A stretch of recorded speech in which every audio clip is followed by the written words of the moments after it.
میرے مالک ان پہ ترس کھا جو بظاہر تو ٹھیک نظر آتے ہیں اور اندر سے ختم ہو چکے ہیں۔ آخرت میں نیکیوں کو گنا نہیں بلکہ تولا جائے گا، اس لیے اپنے اعمال کی تعداد کو نہیں بلکہ ان کے معیار پر دھیان دیں۔ تمام محرومیوں کے باوجود میں نے کبھی بھی اپنا سکون نہیں کھویا، کیونکہ جب کبھی بھی غم کا سایہ مجھے گھیرتا ہے، اللہ تعالیٰ میرے لیے بہترین نوید بھیجتا ہے، اور یہ تحریر نہیں بلکہ ایک حقیقی عمل ہے۔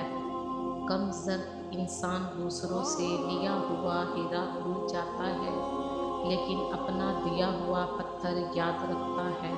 ہجوم کے ساتھ غلط راہ پر چلنے سے بہتر ہے کہ ہدایت کے راستے پر تنہا چل پڑو۔ دنیا میں آپ کا حقیقی مقام وہی ہے جس کا اظہار لوگ آپ کی غیر موجودگی میں کرتے ہیں۔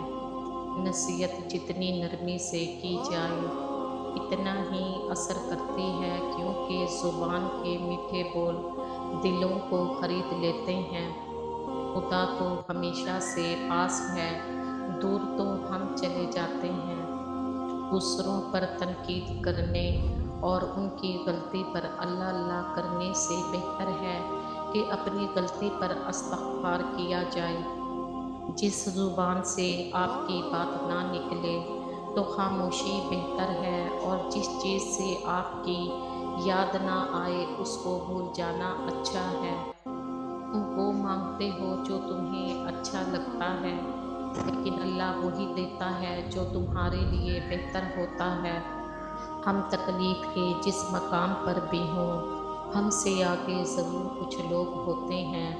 انہیں دیکھ کر ہمیں شکر کی لاٹھی تھام لینی چاہیے تاکہ راستہ سہولت سے کٹ جائے۔ جو کچھ نہیں کر سکتا وہ صرف اور صرف حسد کرتا ہے، اور پھر وہ اس حسد میں کیا کیا نہیں کرتا۔ عزت، احساس، پیار اور شفقت ایسا ادھار ہے جو واپس ضرور ملتا ہے۔